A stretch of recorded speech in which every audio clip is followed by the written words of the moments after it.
Hey, thanks so much for joining me. I am so excited to get started on my next project. It is my own 1977 280Z.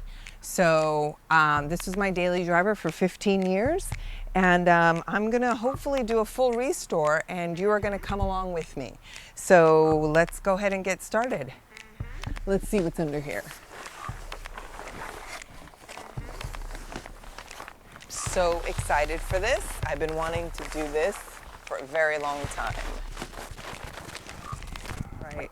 I got started on this, as you can tell, a while ago and just never really finished it or followed through. I barely started it and had to work on the 240, which is now sadly gone. But let's go ahead and take a look at the damage that she has. But again, it's a 1977 280Z.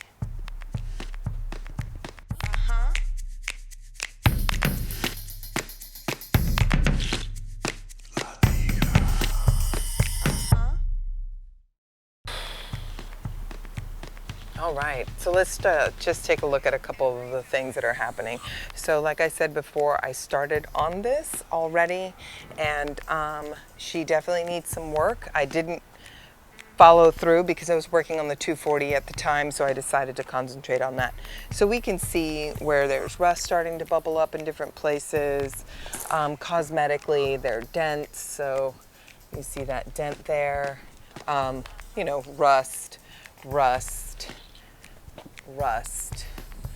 I changed out the bumper at one point, and then I was able to sand this down when I started and never finished it. So it's something that I'm going to be working on. That's probably the first piece after the engine gets pulled that I'm going to be working on to get rid of all this rust. The original color was blue.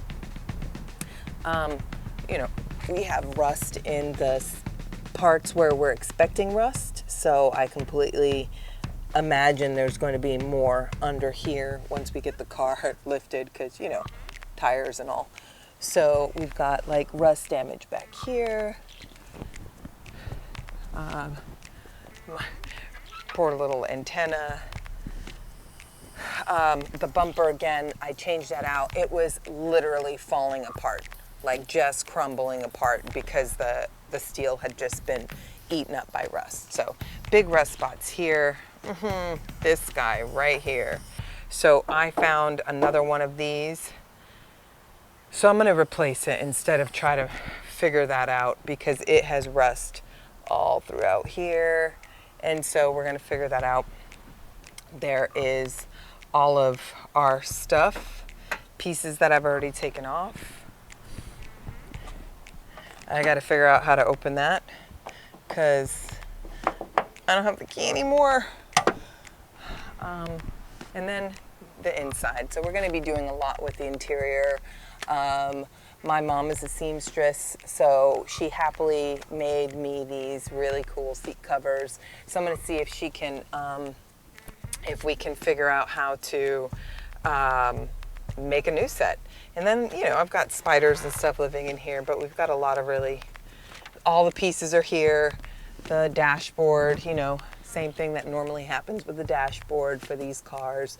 The foam starts to crack. So I don't know if I'm going to refurbish this one in particular, maybe later, but I have a replacement, so that I bought years and years ago. So there's, you know, all the wiring needs to be redone.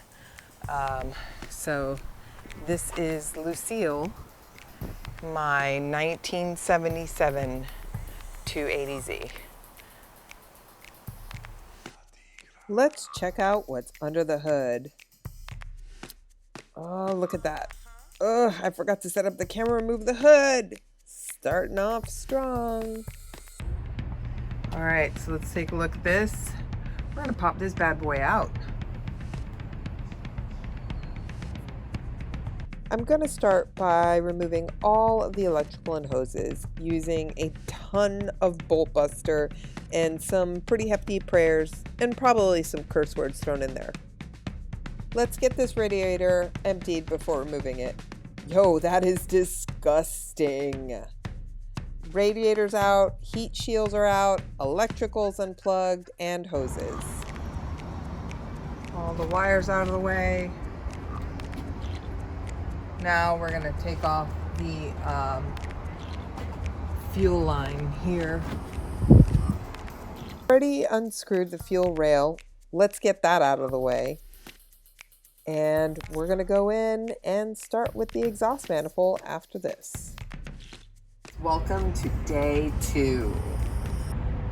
Still trying to get this done. Got the fuel rail out, and I'm gonna work on getting the exhaust manifold out and the intake manifold out. So wish me luck. Hopefully, maybe I could get this thing cherry picked today, which would be awesome. The exhaust manifold was a nightmare. Bolts were rusted solid, leaving me no choice but to cut it off.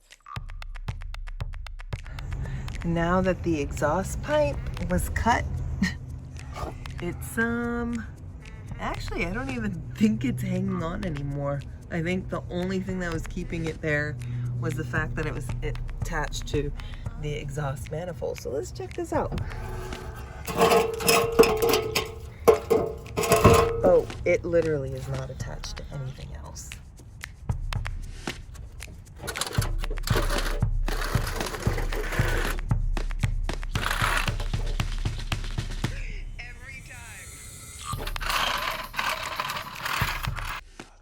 Here we go, jacking up the car, making sure everything is secure, double checking every single bolt is unscrewed before trying to pull this out.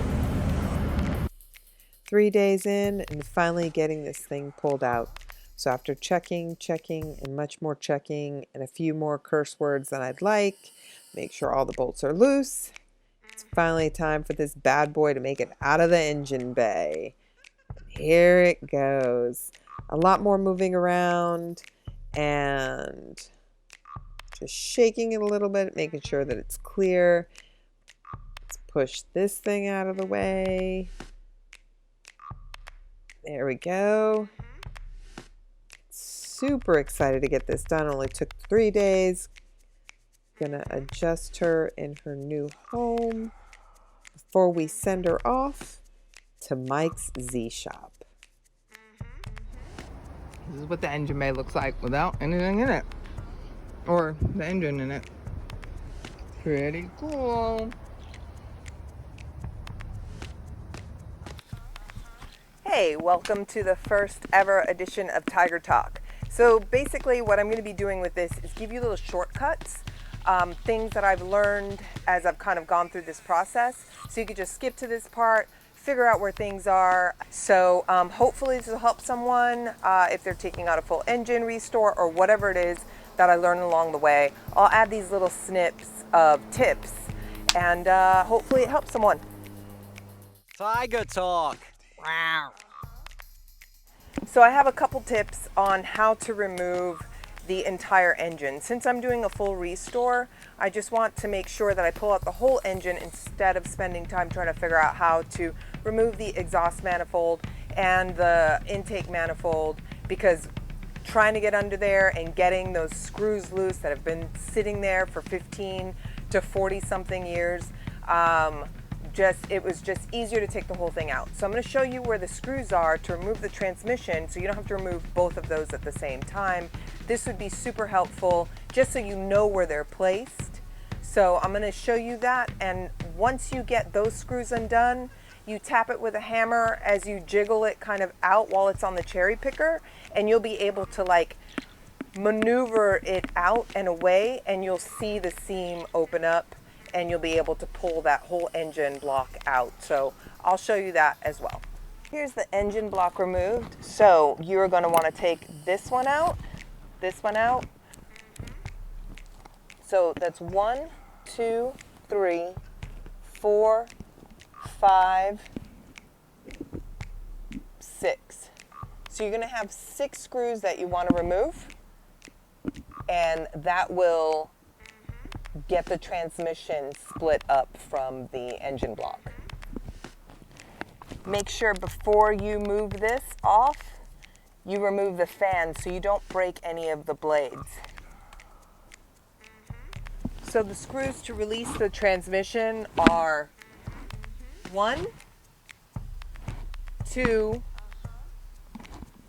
3, 4, 5, and 6.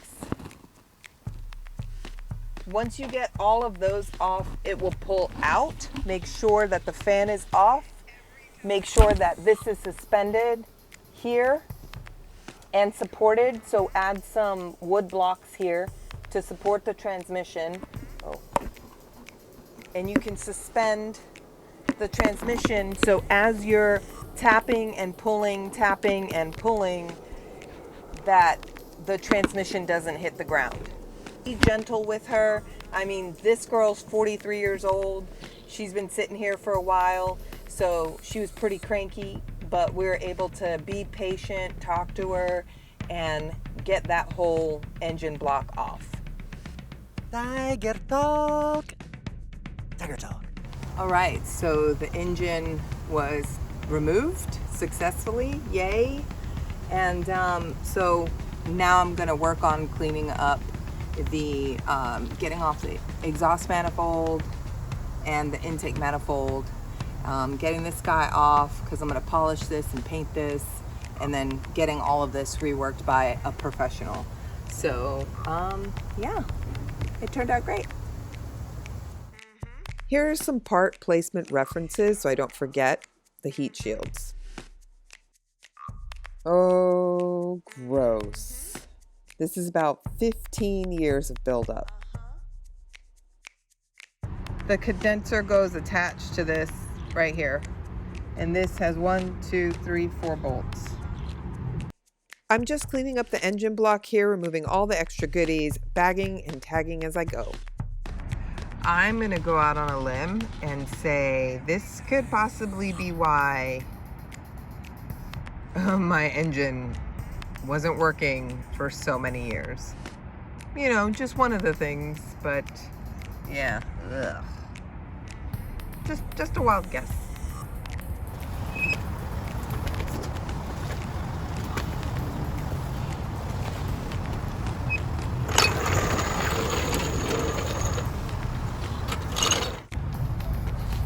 All right, we're on day 4.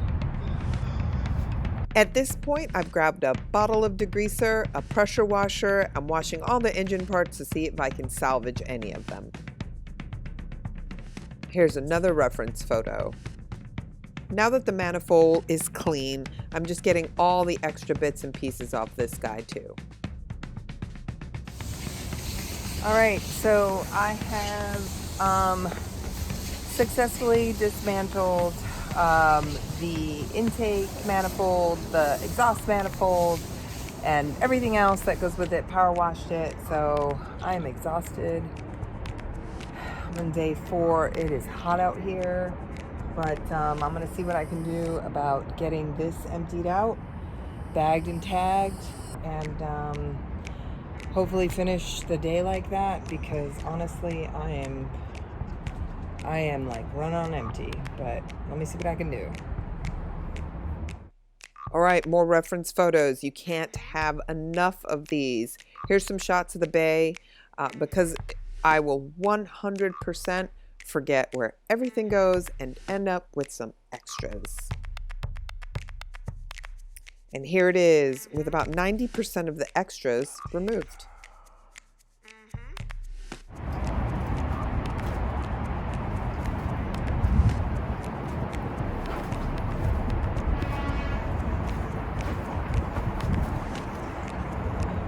Hey, thanks so much for watching the video. Don't forget to hit the subscribe button down below and also the bell notification so you don't miss out on any future videos.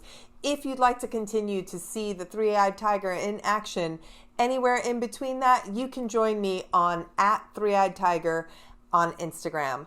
Thanks so much again, and I will see you next time.